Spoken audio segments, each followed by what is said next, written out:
participative.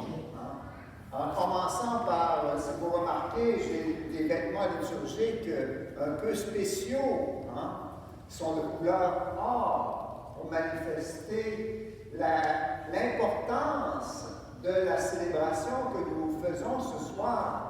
Cette célébration de la dernière scène, du dernier repas de Jésus avec ses apôtres, le jeudi saint. Et j'aimerais vous poser la question, selon vous, à votre avis, pourquoi le jeudi saint est-il important pour la vie de l'Église, pour nous, les croyants, les chrétiens, les chrétiennes? Toutes les réponses sont bonnes. L'institution de l'Eucharistie. C'est, un instant, Yvon? L'institution de l'Eucharistie. C'est l'institution de l'Eucharistie. Très bonne réponse, c'est la réponse. Mais on peut dire beaucoup de choses. C'est très riche ce soir, la liturgie. Le sacerdoce des prêtres. Oui, parce qu'on n'aurait pas l'Eucharistie sans que Jésus ait donné ce pouvoir spirituel de faire en sorte que le pain et le vin deviennent le corps et le sang du Christ. Alors, c'est très important, c'est une belle fête. Fête de l'Eucharistie, fête du sacerdoce. Oui, Jean-Marc. C'est pour Jésus, c'est le commencement de la passion. C'est ça, exactement. Si on regarde Jésus, là, aujourd'hui, là, le jeudi saint, c'est le commencement de la passion. Et ça, c'est majeur pour Jésus, parce que Jésus s'en va vers sa passion et sa mort et résurrection. Alors, c'est un moment crucial, très important pour Jésus. Avez-vous d'autres réponses? Le testament, exactement. Jésus, le jeudi saint, il va léguer son héritage à ses apôtres et à l'Église tout entière. Et son héritage, est-ce qu'il est fait d'argent? Jésus n'avait pas de maison, il n'y avait pas de richesse. Alors, qu'est-ce qu'il a légué à ses apôtres? Parce que là, après 3 ans de ministère public où il a prêché le royaume de Dieu, voilà qu'il sait très bien qu'il va être trahi par Judas, renié par le chef des apôtres, Simon-Pierre. Alors, il sait que non seulement ses jours, mais ses heures sont comptées. Et là, il va leur donner ce qu'il a dans le cœur. Qu'est-ce qu'il a dans le cœur, le Seigneur? Service aux autres. Pardon? Service aux autres. Le service aux autres, exact. Après ça,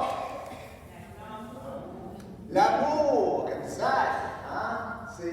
C'est l'amour de Dieu qui va leur léguer, qui va leur donner en héritage. Et l'amour de Dieu, comme tout amour d'ailleurs, c'est quelque chose qui est spirituel. C'est pas physique. C'est invisible. C'est impalpable. L'amour, ça vient de Dieu. Et Dieu, eh bien, on ne peut pas le voir avec nos yeux de chair. Alors, c'est pourquoi Jésus a légué son amour, mais à travers des signes, des signes de son amour. Alors, quel signe Jésus va donner à ses apôtres pour leur manifester l'amour de Dieu, le Père et son propre amour? Le lavement des pieds. Jacqueline, c'est un beau signe, un signe tellement beau, le lavement des pieds. Ça nous montre l'amour de Dieu qui est pas seulement des paroles. Il y en a qui sont très forts en paroles, l'amour de Dieu, il est concret. Hein? C'est ça que ça nous dit, le lavement des pieds. Et ce lavement des pieds, bien, a plusieurs significations. Hein? Ça montre quelles sont les qualités ou les caractéristiques de cet amour que Jésus nous montre dans le lavement des pieds. L'humilité. Ah, c'est tout mon homélie, là.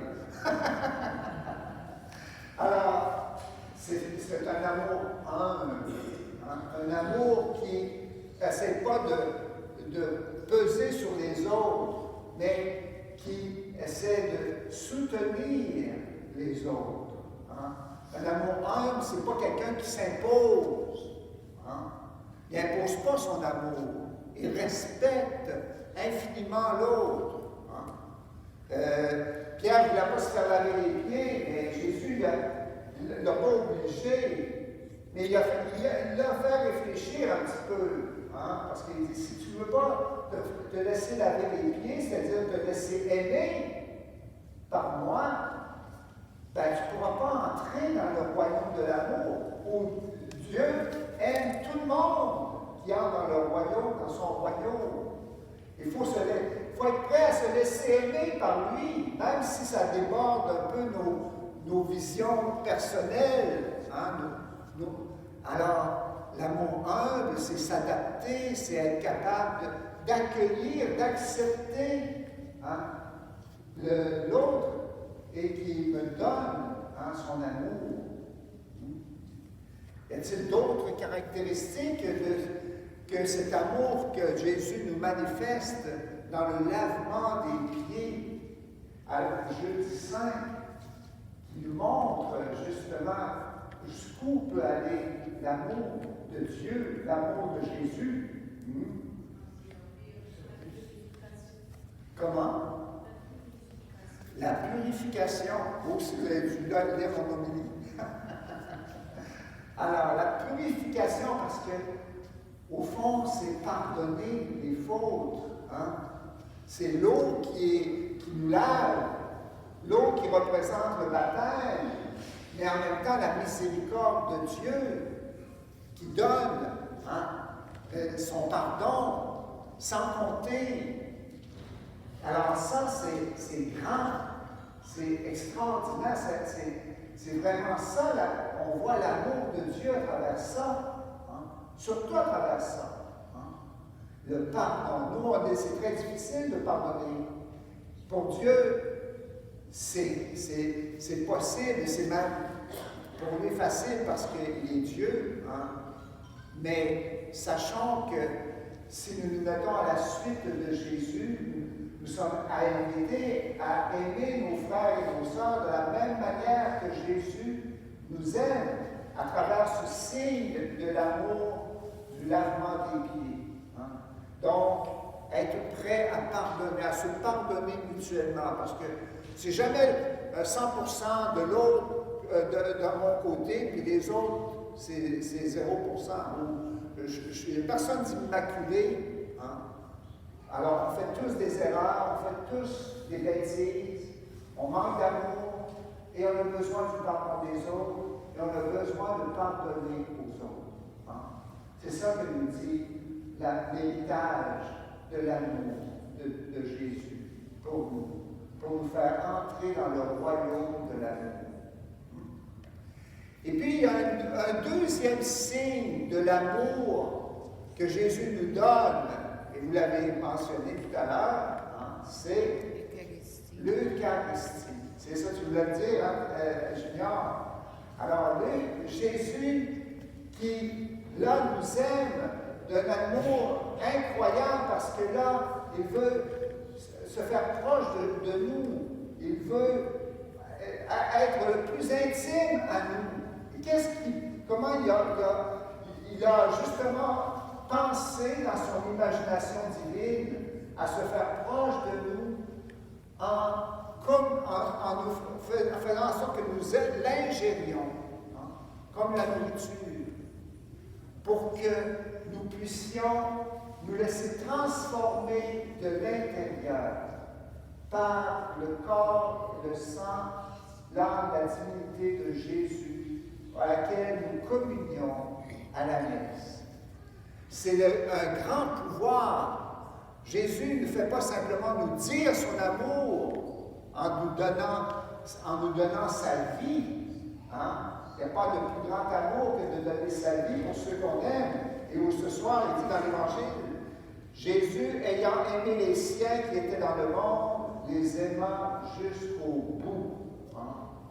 Alors, c'est vraiment de nous aimer avec toute sa divinité, son humanité et ses forces humaines, justement, et il a dit, ils vont savoir que je suis toujours avec eux, je serai toujours avec vous, jusqu'à la fin du monde, grâce à ce signe extraordinaire de l'Eucharistie, le sacrement de la présence réelle de l'amour de Dieu en nous et par nous. C'est cela que nous célébrons à chaque dimanche, à chaque jour même. Cette Eucharistie qui nous rappelle que Jésus, eh bien, donne sa vie pour chacun de nous, par amour pour nous, pour que nous puissions entrer dans la joie de la vie éternelle. Amen. Amen.